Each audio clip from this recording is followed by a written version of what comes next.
Hello everybody, my name is Anshu और आज हम एक नई वीडियो के साथ हैं जिसका नाम है प्रैक्टिसेस इन बिजनेस कम्युनिकेशन का। ये चैप्टर 7 है बिजनेस कम्युनिकेशन का। इससे पहले भी हम बहुत सारी वीडियोस अपलोड कर चुके हैं। होपफुली आपने वो वीडियोस देख ली होंगी। तो आइए स्टार्ट करते हैं new concept practices in business communication. The most important business communication practice is to be clear with your message. Of course, जो मैसेज आप सामने वाले तक पहुंचाना चाहते हैं, अगर वो मैसेज उसको क्लियर ही नहीं है तो हमारा कम्युनिकेशन का जो मेन ऑब्जेक्टिव है वो ही अचीव नहीं हो पाता। Communication skills play a major role in public and private sector offices. आप करियर की बात करें तो आपकी कम्युनिकेशन स्किल्स बहुत अच्छी होंगी तो आपकी जो करियर की जो लैडर है वो बहुत छोटी हो जाएगी और आपको करियर के अलावा और जगह पर भी और बिजनेस स्पेसेस पर भी बहुत जल्दी सफलता हासिल हो जाएगी।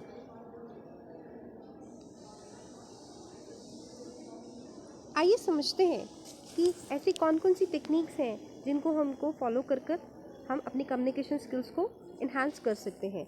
सबसे पहले कि जैसे कि आप देख पा रहे हैं ग्रुप डिस्कशन।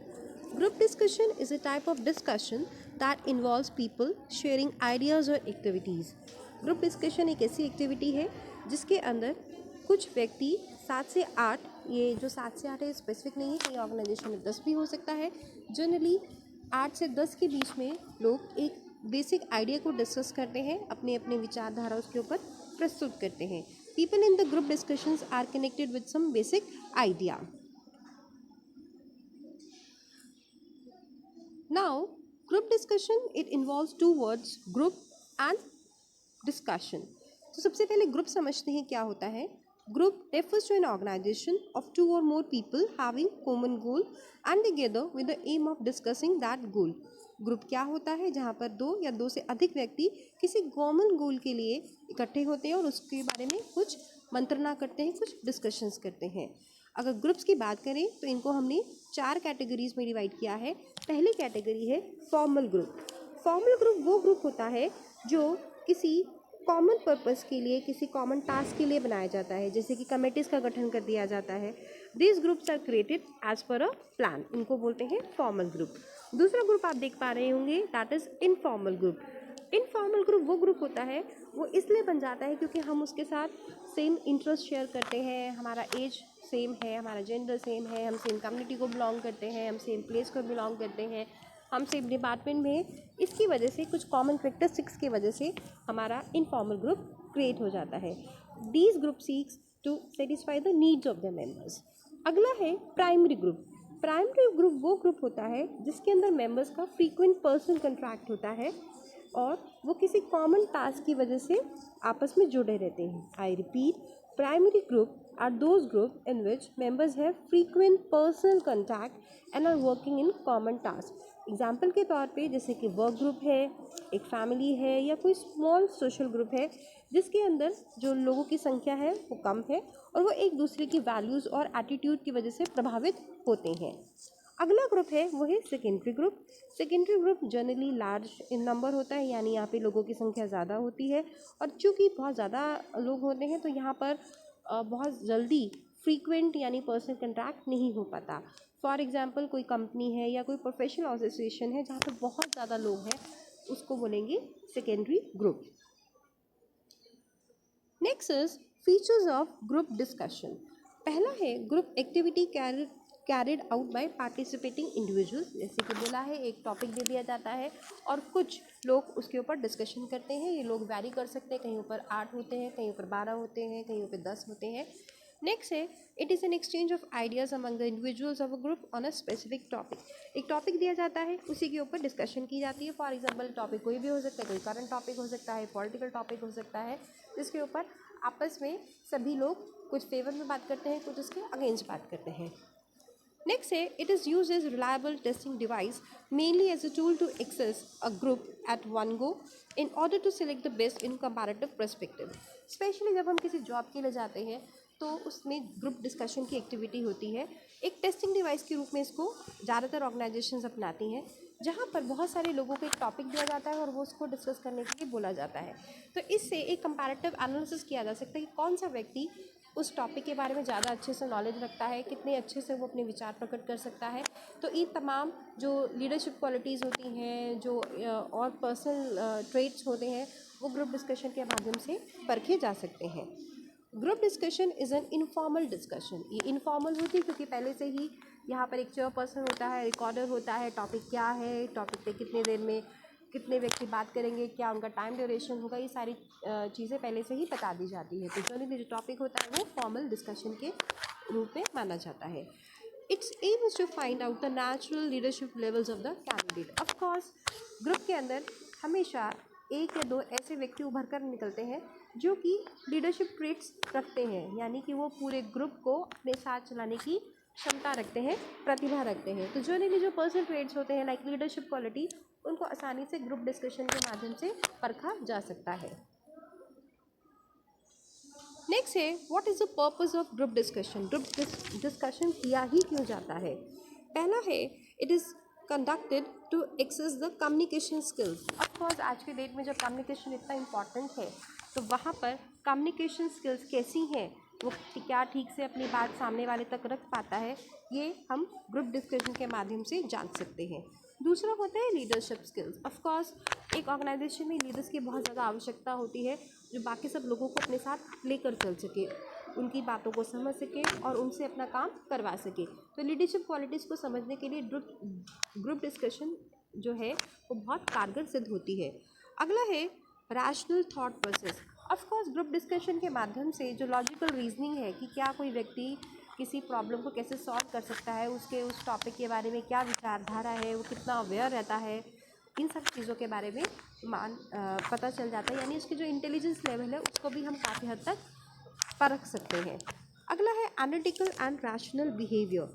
ऑफ कोर्स जब ग्रुप डिस्कशन होता है तो उसको हमको उनकी एनालिटिकल यानी प्रॉब्लम सॉल्विंग स्किल्स, क्रिएटिविटी, उनका टॉपिक के बारे में कितना ज्ञान है, उनका नॉलेज लेवल सब मालूम पड़ जाता है। अगला है group behaviour. Of course organisation में हमको अकेले तो काम करना ही नहीं होता है, हमको बहुत सारे लोगों के साथ काम करना होता है। तो एक व्यक्ति जब बहुत सारे लोगों के साथ काम करता है तो क्या उनके साथ वो कंफर्टेबल है, क्या उनसे वो काम करवा पा रहा है, ये सारी चीज़ें हमें ग्रुप डिस्कशन के माध्यम से मालूम हो जाती है। Next is how to prepare for group discussion. पहला है ग्रुप सीकिंग प्रेजेंटेशन। सबसे पहले जब भी हमको ग्रुप डिस्कशन की तैयारी करनी है तो हमको सबसे पहले जो प्रिपरेशन है वो अच्छे से कर लेनी है, यानी कि हमारी जो वोकैबलरी है वो हमारी अच्छी होनी चाहिए, हमको फ्लुएंसी में बोलना आना चाहिए, हमारा जो टोन का मॉड्यूलेशन है यानी हमारी वॉइस कहाँ पर लाउड होगी, कहाँ पर धीरे होगी, वो सब चीज़ें हमको आनी चाहिए। पर ये 1 या 2 दिन में करना बहुत मुश्किल है, तो इसके लिए कॉन्सिस्टेंट प्रैक्टिस की आवश्यकता होती है। बेस्ट पार्ट क्या होता है कि आप मिरर के आगे खड़े हो जाइए और प्रैक्टिस कीजिए, और practice makes a man perfect, क्योंकि ये चीज़ें आप 1 या 2 दिन में नहीं सीख सकते, आपको इसके लिए गहन अध्ययन की, गहन प्रैक्टिस की आवश्यकता पड़ती है। दूसरा है कंटेंट प्रिपरेशन। कंटेंट प्रिपरेशन का मतलब क्या होता है? टॉपिक जनरली सोशल होते हैं, पॉलिटिकल होते हैं, करंट होते हैं, कल्चरल होते हैं। तो इन टॉपिक्स के बारे में हम पहले से पढ़कर जाएं, थोड़ा सा आइडिया लगे, ताकि अगर जो हमको टॉपिक दिया जा रहा है उसके बारे में बोलने के लिए हमारे पास संतुष्ट मैटर हो। Next is listening preparation. Participate in some discussions as an active observer, यानी कि आपको एक्चुअल में जब ग्रुप डिस्कशन होती है इससे पहले बहुत सारी ग्रुप डिस्कशंस ऑब्जर्व कर लेनी चाहिए कि पार्टिसिपेंट्स कैसे बात करते हैं, और अगर आपको टॉपिक के बारे में कुछ भी मालूम नहीं है तो आपको इनिशिएट ना करके पहले वाले पार्टिसिपेंट्स जो आइडियाज़ दे रहे हैं, जो अपने व्यू पॉइंट रख रहे हैं, उन्हीं को समझकर, उन्हीं को ध्यान में रखते हुए अपने टॉपिक स्टार्ट करना चाहिए। Next is what is the role of chairperson in meeting. जब ग्रुप डिस्कशन होती है तो एक व्यक्ति चेयरपर्सन की भूमिका निभाता है। जो चेयरपर्सन होता है उसका जो रोल होता है वो डिस्कशन को कंट्रोल करने के लिए होता है, ऑब्जेक्टिव्स को क्लैरिफाई करने के लिए होता है, हैंडलिंग पीपल्स कॉन्ट्रीब्यूशन की, कौन से व्यक्ति ने कितना पार्टिसिपेट किया है, और ये भी ध्यान रखता है कि सभी मेंबर्स को पर्याप्त समय मिले। ऐसा ना हो कि किसी व्यक्ति को ज़्यादा समय मिल जाए, किसी व्यक्ति को कम समय मिल जाए। और इसके साथ साथ जो ग्रुप डिस्कशन के इम्पॉर्टेंट पॉइंट्स होते हैं उनको वो हाईलाइट करता है, और जब मीटिंग समाप्त हो जाती है तो इंश्योर करता है कि उनसे, पार्टिसिपेंट से क्या एक्सपेक्ट किया गया है। तो जो चेयरपर्सन होता है he is basically responsible for controlling the entire group discussion activity. Next is recorder. जो रिकॉर्डर होता है he open work as a secretary to the chairperson. जो सेक्रेटरी का काम होता है ना फैसिलिटेट करना, सपोर्ट करना किसको, चेयरपर्सन को, in carrying out the group discussion activity successfully, and he also maintains the record. What is the role of participant? The most important role of participant is to be good listeners. Of course, सुनना भी एक कला है और participants को सभी की बात ध्यान से सुननी चाहिए, और जो ग्रुप मेंबर्स होते हैं वो किस टॉपिक के बारे में बात कर रहे हैं उनसे अच्छे क्वेश्चंस पूछने चाहिए।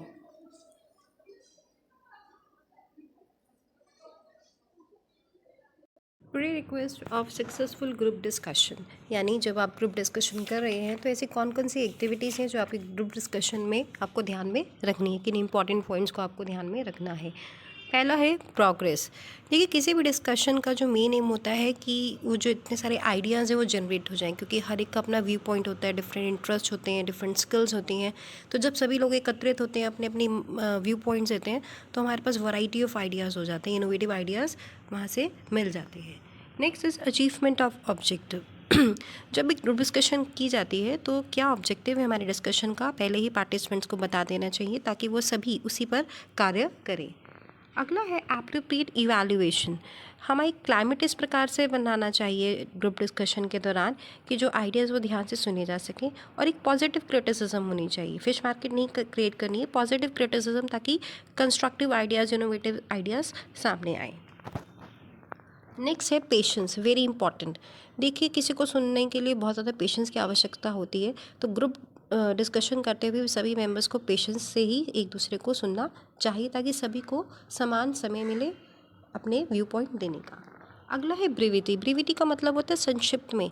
सभी को अपने जो आइडियाज़ देने हैं वो बहुत ही संक्षिप्त में देने हैं, शॉर्ट में देने हैं, क्योंकि everybody should get the chance to express his or her view point. तो ब्रेविटी का हमें यानी संक्षिप्त होने चाहिए। Next is cooperation and coexistence. एक बैलेंस ग्रुप डिस्कशन के अंदर सभी मेंबर्स के अंदर एक कोऑपरेशन और को एग्जिस्टेंस की फीलिंग आनी चाहिए। एक दूसरे की फाइट वाली फीलिंग ना होकर एक कॉपरेशन की फीलिंग, कोऑर्डिनेशन की फीलिंग होना अच्छा है। Next is accuracy. देखिए जब हम ग्रुप डिस्कशंस करते हैं कुछ फैक्ट्स पोर्ट्रे करते हैं कि इतने % लोगों ने या इतने कुछ डेटा हम देते हैं, तो ये जो फैक्ट्स हम देते हैं वो सही होने चाहिए, एक्यूरेट होने चाहिए, और हो सके तो what is the source of those facts, हमने कहाँ से वो फैक्ट्स लिए हैं हमें वो भी बता देना चाहिए। Next is vocabulary. Of course जब एक सक्सेसफुल ग्रुप डिस्कशन की बात करते हैं तो सभी को अपनी लैंग्वेज के ऊपर कमांड होना बहुत ज़रूरी है। हम टेक्निकल जार्गन्स का प्रयोग ना करें, हमारी भाषा के ऊपर संयम हो, तो हमारी वोकैबुलरी अच्छी होगी तो ग्रुप डिस्कशन भी अच्छे प्रकार से कंडक्ट किया जा सकेगा। Next is planning. देखिए अगर ग्रुप डिस्कशन को चाहते हैं कि हम सही पूर्ण से करना चाहें तो हमें प्लानिंग एडवांस में करनी पड़ेगी। एजेंडा क्या होगा और हमारे जितने भी मेंबर्स हैं उनको डेट का, टाइम का, वेन्यू का पहले से ही बता देना चाहिए। प्रॉपर वो जो विजुअल एड्स होती हैं या हमारे पास साउंड सिस्टम है कि कैसे उसका इस्तेमाल करना है या हमारा सीटिंग अरेंजमेंट कैसा होगा, इसके बारे में पहले से ही सभी पार्टिसिपेंट्स को जानकारी देना अति महत्वपूर्ण है। नेक्स्ट है what are the benefits of group discussion. पहला है it provides chance to expose. Of course जब हम ग्रुप डिस्कशन की बात करते हैं सबको अपना टैलेंट दिखाने का मौका मिलता है। टैलेंट इन द सेंस कि उसके पास कितनी डीप नॉलेज है, वो कितने अच्छे से अपने पॉइंट्स को एक्सप्लेन कर सकता है, उसका भाषा के ऊपर कितना कमांड है, उसकी लीडरशिप क्वालिटीज़ कैसी हैं। तो सभी को एक अपनी प्रतिभा दिखाने का मौका मिल जाता है ग्रुप डिस्कशन के माध्यम से। Next is language skills. Of course it plays a very important role. अगर आपका भाषा के ऊपर नियंत्रण होगा, संयम बरतते हैं, आपकी वोकैबुलरी बहुत अच्छी है, आपकी प्रेजेंटेशन स्किल्स बहुत अच्छी हैं, तो it creates a positive impact. तो भाषा का अगर कोई अच्छे से इस्तेमाल करता है तो ग्रुप डिस्कशन में जनरली वो सफलता हासिल करता है। Next is academic knowledge. Group discussion में ऐसे टॉपिक भी दिए जाते हैं जिसके अंदर बहुत ज़्यादा इंटेलिजेंस की, रैशनल थिंकिंग की, इनोवेटिव थिंकिंग की आवश्यकता पड़ती है। तो अगर तो अगर आपकी अपनी नॉलेज आपने सब्जेक्ट के ऊपर अच्छे से पढ़ रखा है तो आप अपने व्यू पॉइंट अच्छे से दे पाएंगे, जिससे कि पता चलता है कि आपके एकेडमिक्स में कितना अच्छे आपको नॉलेज है। अगला है लीडरशिप स्किल। सबसे इम्पॉर्टेंट क्वालिटी जो पता चलती है ग्रुप डिस्कशन के माध्यम से वो होती है उनकी लीडरशिप क्वालिटीज़। क्या एक अच्छा लीडर अपने सारे जो पार्टिसिपेंट्स, अपने जो फॉलोअर्स, उनको ठीक से काम करवा पाएगा। अगर हम ऑर्गेनाइजेशन की बात करें तो ग्रुप डिस्कशन से लीडरशिप क्वालिटीज़ के बारे में जानकारी मिलती है। अगला है people handling skills. Of course जब हम ऑर्गेनाइजेशन की बात करते हैं हमको डिफरेंट डिफरेंट तरह के लोगों को हैंडल करना पड़ता है। तो ग्रुप डिस्कशन के दौरान भी आप देखते होंगे एक या दो लोग ऐसे होते हैं जो लीडर के रूप में उभरते हैं, वो बाकी सब ग्रुप्स को गाइड करते हैं। तो इससे ये पता चलता है कि कितनी स्किलफुली आप लोगों को हैंडल कर सकते हो। अगला है टीम वर्क। टीम वर्क भी पहले वाले पॉइंट से ही रिलेटेड है। ऑर्गेनाइजेशन में हमें बहुत सारे लोगों के साथ मिलकर काम करना पड़ता है और ग्रुप डिस्कशन में भी हम कॉपरेशन और कोएग्जिस्टेंस की बात करते हैं ताकि सभी मेंबर्स को पर्याप्त समय मिले अपना व्यू पॉइंट देने का। तो सभी को साथ लेकर चलने को ही टीम स्पिरिट कहते हैं, जो कि ग्रुप डिस्कशन के माध्यम से हमें मालूम पड़ जाता है। अगला है जनरल नॉलेज। जैसे कि जो टॉपिक दिए जाते हैं वो करंट अफेयर्स के भी दिए जाते हैं, सोशल, पॉलिटिकल, एकेडमिक। तो आप कितनी ज्ञान रखते हैं इन सब चीज़ों का ये ग्रुप डिस्कशन के माध्यम से मालूम पड़ जाता है। नेक्स्ट है व्हाट आर द लिमिटेशन। देखिए जब हर कोई चीज़ होती है उसका कुछ नुकसान भी होता है। तो पहली बात तो इन ग्रुप डिस्कशन का भी कोई नुकसान हो सकता है। पहला है focus groups very talkative, quiet, dull. तो कई बार तो ग्रुप ही ऐसा है कि बहुत डल है या बहुत ग्रुप के अंदर मेंबर्स हैं बहुत टॉकेटिव हैं, या फिर कई बार क्या होता है डिस्कशन अपने पॉइंट से ही डाइवर्ट हो जाती है। जो टॉपिक दिया जाता है उसके बारे में डिस्कशन ना कर कर पार्टिसिपेंट किसी और वेग पॉइंट पर ही डिस्कशन करना शुरू कर देते हैं। अगला है शाय। कुछ पार्टिसिपेंट्स होते हैं वो शर्माते हैं, उनको आता भी होता है लेकिन उनकी प्रेजेंटेशन स्किल्स अच्छी नहीं होती या कमांड ओवर लैंग्वेज नहीं होता, जिसकी वजह से वो शाय यानी चुप रहते हैं और अपनी प्रतिभा को प्रदर्शित नहीं कर पाते हैं। सम में डोमिनेट। देखा जाता है ऐसे लोग जो कि जिनकी कम्युनिकेशन स्किल्स अच्छी है, जिनकी लीडरशिप क्वालिटीज़ जिनके अंदर पाई जाती हैं, जिनको अकेडमिक नॉलेज बहुत अच्छी है, वो ही जनरली ग्रुप डिस्कशन के अंदर डोमिनेट करते हैं। Can't generalise to target population. और इसके साथ साथ discussion must be in environment conducive to conversation. कई बार क्या होता है ऑब्जर्वर जो है वो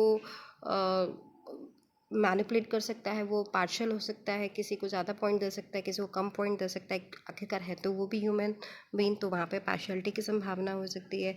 next is difficult to assemble. सभी व्यू पॉइंट को बाद में परखना, उनको कंक्लूड करना, sometimes it may be very difficult exercise. Next is capturing major issues can be difficult. बहुत सारे इश्यूज़ होते हैं, किस टॉपिक पर डिस्कशन की जाए, सबसे पहले यही एक बहुत बड़ा इशू का बात होती है। नेक्स्ट है मॉक इंटरव्यू, वेरी इंपॉर्टेंट। देखिए आप अभी फर्स्ट ईयर में हैं, अभी 2 साल आपके पास हैं कॉलेज में, तो आप बहुत सारी कंपनीज आएंगी जो यहाँ पे इंटरव्यूज़ कंडक्ट करेंगी। तो आप जब फाइनल इंटरव्यू देते हो तब आपको डर लगता है क्योंकि इससे पहले आपने कोई इस तरह का इंटरव्यू फेस नहीं किया होता। तो मॉक इंटरव्यू क्या होता है? मॉक का मतलब होता है नकल करना, नकल मतलब एम्यूलेट करना। तो मॉक इंटरव्यू होता क्या है? The term interview refers to a meeting of person face to face। मतलब it is the best way of preparing for the actual interview। actual interview से पहले आप mock interview के माध्यम से prepare कर सकते हैं। It is an emulation of job interview used for training purposes। आइए समझते ये होता क्या है। What is a mock interview? A mock interview is a practice interview that allows the interviewee to create effective responses, works on non-verbal communication skills, and become familiar with the interview settings। Actual में interview जो आप देते हो तो कुछ particular questions होते हैं, जैसे कि सबसे पहले क्वेश्चन पूछा जाता है कि इंट्रोड्यूस योरसेल्फ, या what are your future plan, tell something about your hobbies. कुछ ऐसे जनरल क्वेश्चंस होते हैं जो हर एक को ही पूछा जाता है, लेकिन आपको पता भी है क्वेश्चंस पूछे जाएंगे, लेकिन जब एक्चुअल इंटरव्यू फेस करते हो तो कई बार आप काँपने शुरू कर देते हो, आप ठीक से अपने आप को प्रेजेंट नहीं कर पाते हो। तो मॉक इंटरव्यू क्या करता है? एक प्रैक्टिस इंटरव्यू होता है, यानी ये एक्चुअल में नहीं होता। हम क्या करते हैं? मॉक करते हैं, नकल करते हैं और एक ऐसा एटमॉस्फेयर क्रिएट करते हैं जिसके अंदर आपसे कुछ क्वेश्चंस पूछे जाते हैं जो जनरली एक्चुअल इंटरव्यू में पूछे जाते हैं, ताकि आपको क्या मिल जाए? एक एक्सपीरियंस मिल जाए। Pre request of mock interview. हम मॉक इंटरव्यू कंडक्ट करें उसके लिए हमें पहले क्या क्या तैयारी करनी चाहिए? पहला है to decide a suitable location. जब भी हमको मॉक इंटरव्यू करना है तो हमको लोकेशन कहाँ पर हो, वो कंफर्टेबल होने चाहिए, प्राइवेट होनी चाहिए, वहाँ पे कोई डिस्टर्बेंस नहीं आनी चाहिए।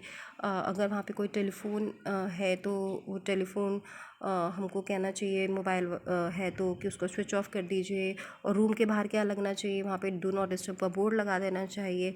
रूम बहुत ज़्यादा ठंडा ना हो, बहुत ज़्यादा गर्म ना हो, मतलब it should be proper warm, और उसमें लाइट की सुविधा पूरी हो, ताकि आप जब रूम में एंटर करें तो आपको एक कंफर्टेबल जैसा फीलिंग आ जाए। Next is preparing for the interview. Preparing for the interview के लिए कौन कौन से फैक्टर्स आपको ध्यान रखने हैं कि इंटरव्यू कब हो रहा है। उससे पहले आपको जब इंटरव्यू आप कंडक्ट करें तो कितने दिन पहले नोटिस देना चाहिए अपने जो स्टूडेंट्स हैं, या उनको कितना समय मिलना चाहिए। मतलब बहुत सारे बच्चे तो प्रति बच्चा कितना हम टाइम अलॉट करेंगे, कंडक्ट किसको करना है, कौन कौन से क्वेश्चंस हम पूछे जाएंगे, और क्या हम आंसर्स को रिकॉर्ड करेंगे फ्यूचर रेफरेंसेस के लिए। जैसे आपने देखा होगा ना, जो बच्चे आइल्स की तैयारी कर रहे होते हैं तो जो उनका सेंटर होता है जहाँ पे वो तैयारी करते हैं, तो उनके आंसर्स को रिकॉर्ड कर देते हैं ताकि उनकी गलतियाँ बाद में वो जो है सुन सकें, उसको ओवरकम कर सकें। और किस प्रकार से जो इंटरव्यू है वो बाकी सब लोगों के साथ कंपेयर करेगा, if it is an interview reviewing requiring assessment. तो मॉक इंटरव्यू आपको क्या करता है, आपको तैयार करता है एक्चुअल इंटरव्यू के लिए। इंटरव्यूअर और इंटरव्यूइंग दो शब्द का मैं इस्तेमाल कर रही हूँ। इंटरव्यूअर वो व्यक्ति होता है जो इंटरव्यू लेता है, और इंटरव्यूई वो व्यक्ति होता है जो इंटरव्यू देता है। तो ये दो टर्म्स आपको क्लियर होनी चाहिए। नेक्स्ट है how to conduct effective mock interview. इसके लिए कोई एक मतलब एक पर्टिकुलर आंसर नहीं है, बहुत सारे तरीके हो सकते हैं कि आपको इंटरव्यू की तैयारी कैसे करनी है।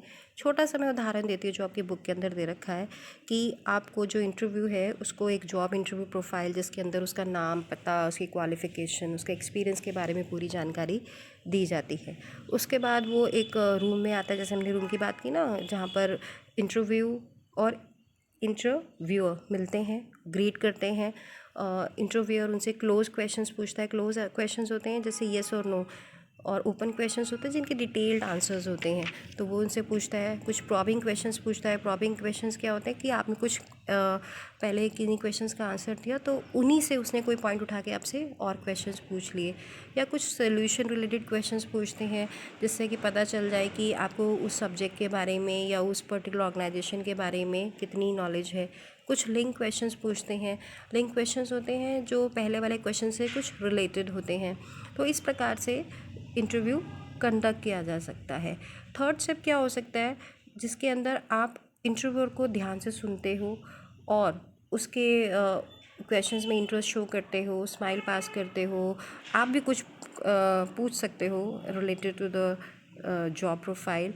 और लास्ट स्टेप क्या होता है, closing of the interview. Closing of the interview में क्या होता है, जो इंटरव्यूअर होता है इंटरव्यूई को थैंक्स करता है, एंड वाइस वर्सा, और इंटरव्यू भी इंटरव्यूअर को थैंक्स करता है।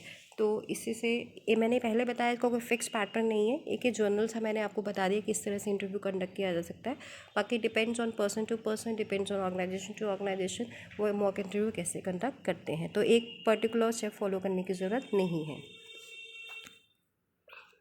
Next is the benefits of mock interview. फ़ायदे क्या क्या होते हैं। सबसे बड़ा फ़ायदा तो क्या होता है, आपकी जो नर्वसनेस है वो दूर हो जाती है। जब आप मॉक इंटरव्यू अटेंड करते हो तो आपके मन में जो इतने सारे संशय होते हैं, डाउट्स होते हैं कि हम कैसे रूम में एंटर करेंगे, हमने ग्रीट कैसे करना है, और कुछ एक क्वेश्चंस आपको पहले दे दिए जाते हैं। जैसे मैंने बताया ना कि introduce your self, what are your future plans, what are your salary expectations, how do you see your self after 10 years. इस तरह के कुछ जनरल क्वेश्चंस होते हैं जिनको आपको पहले से तैयारी करनी चाहिए। आपको किस मैनर में इंटरव्यू अटेंड करना है, आपकी ड्रेसिंग सेंस कैसी होनी चाहिए, आपको जब एक से ज़्यादा लोग वहाँ पर पैनल में बैठे हों तो ग्रीट कैसे करना है, और कुछ ऐसे questions like why are interested in leaving your current job. अगर आपको मौका दिया जाए कि आप इस जॉब को स्वीकारते हो तो आप कब ज्वाइन करना पसंद करोगे। आपकी जो वरी है, एंजाइटी, उसको दूर करना, और आपके प्रैक्टिस से आपको कॉन्फिडेंट करना। तो यही मेन एडवांटेज होता है मॉक इंटरव्यू का।